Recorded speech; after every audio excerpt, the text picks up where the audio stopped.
जी नाज़रीन, इस वक्त एंटी टेररिस्ट कोर्ट के सामने इस्लामाबाद में खड़ा हूँ और आपको मालूम है आज पाकिस्तान तहरीक इंसाफ के गिरफ्तार जो वर्कर थे उनकी पेशी थी। पेशी तो नहीं हो सकी लेकिन वहाँ यहाँ पर वर्कर मौजूद हैं, पाकिस्तान तहरीक इंसाफ के वकला मौजूद हैं। आइए उनसे बात करते हैं। जी, आज पेशी क्यों नहीं हो सकी? सर एक्चुअल सिचुएशन जो ये फॉर्म 47 वाली हुकूमत है ये चाह रही है कि जितनी जल्दी और जितना मुश्किल तरीके से इनको अंदर रखा जाए, जितने तजर्बे इनके साथ बरते जाएं वो बरत रहे हैं। पहली बात तो ये जो हमारे वर्कर हैं, मैं दोस्तों को बता देना चाहता हूँ कि 31 FIR हुई हैं 4 अक्टूबर से लेकर आज तक, और हमारे तकरीबन इंफॉर्मेशन के मुताबिक 1600 से 1700 जो लोग हैं, लेकिन उनमें से 800 लोग जो हैं वो उन्होंने इन मुकदमात में डाले हैं। जो जेलम में कुछ को भेज दिया गया, कुछ को अडियाला में भेज दिया गया था और कुछ को अटक में भेज दिया गया था। अब इसमें सिचुएशन ये है कि जो 27 मुकदमात हैं उसमें 780 लगा दी गई है, दहशतगर्दी के लगा दिए गए हैं उसमें जुर्म। वो सबको पता है कि PTI वर्कर कितने दहशतगर्द हैं।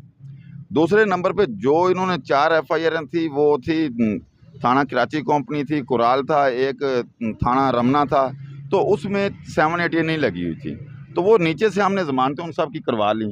और जो इन्होंने फिर हरबा ये इस्तेमाल किया कि जितनी वर्कर हैं या लीडरशिप है, क्योंकि अलीमा खानम साहबा भी और उज़मा खानम साहबा भी जो इमरान खान की बहन हैं, उनको भी 5-7 मुकदमात में इन्होंने डाल दिया। आज़म खान स्वाति पर इन्होंने 7 मुकदमात डाल दिए और 7 मुकदमात में उनको चालान किया गया। आज भी उनकी बेल लगी हुई थी, परसों भी। हम पैसे हर रोज़ होते हैं क्योंकि मैं member executive committee ILF Pakistan हूँ, सीनियर नायब सदर हूँ ILF इस्लामाबाद रीजन का। तो हम सारा ये सुपरविजन के साथ काम रहे। खान साहब की और लीडरशिप जो उसकी भी यही डायरेक्शन थी पूरी हमें कि सबसे पहले जो हमारे वर्कर हैं उनको निकाला जाए। तो हमारी जो टीम है आपने देखा होगा अंदर भी मौजूद हैं, ATC कोर्ट में भी मौजूद होते हैं, डिस्ट्रिक्ट कोर्ट में भी मौजूद होते हैं, हाई कोर्ट में भी मौजूद होते हैं। तो ऐसी सिचुएशन में हुआ क्या, जो थाना में से लोग हमने जो वहाँ नीचे से वो रिलीज़ करवाए।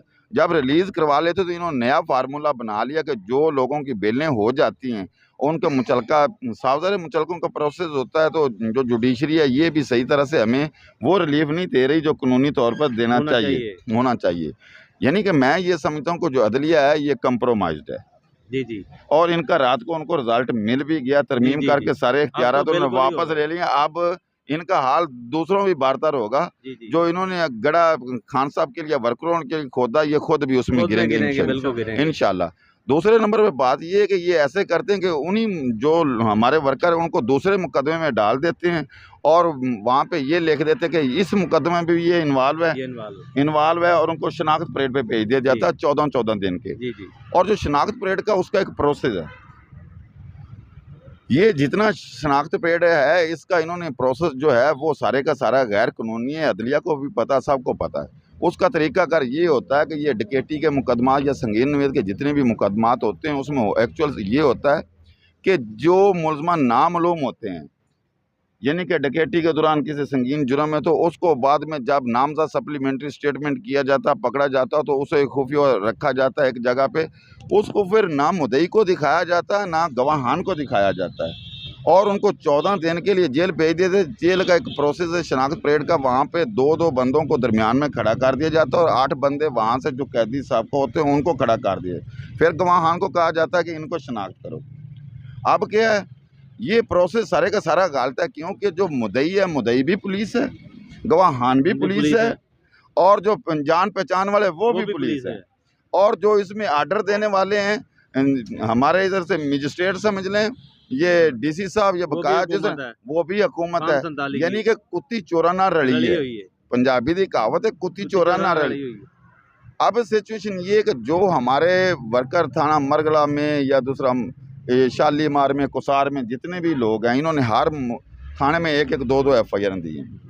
अब इन्होंने सब कुछ शनाख्त परेड पे इसलिए भेजा हुआ। अब इनका बहाना ये है कि शनाख्त परेड ये जानबूझ के नहीं कर रहे। ये कह रहे हैं कि वहाँ पे जो है ये मुलजमान ज़्यादा हैं, इधर थाना में जो मसरूफियात ज़्यादा हैं, इधर से जाना होता है लोगों ने मुख्तलिफ थाने में, उधर के जेल में जाके वहाँ पे शनाख्त परेड का प्रोसेस करना होता है। ये कहते हैं हमारे पास टाइम नहीं है, कोर्ट में पेश नहीं होते। जब कोर्ट में मुलजमान को पेश नहीं करते तो जैसे आज आप आए हुए हैं, आज बयान कर देते हैं, उधर ये बयान करते हैं कि शनाख्त परेड जो उसका प्रोसेस कंप्लीट नहीं हो सका, हमने इसका प्रोसेस कंप्लीट करना है। तो उस लिए फिर अदालत को हम एप्लीकेशन देते हैं कि इनको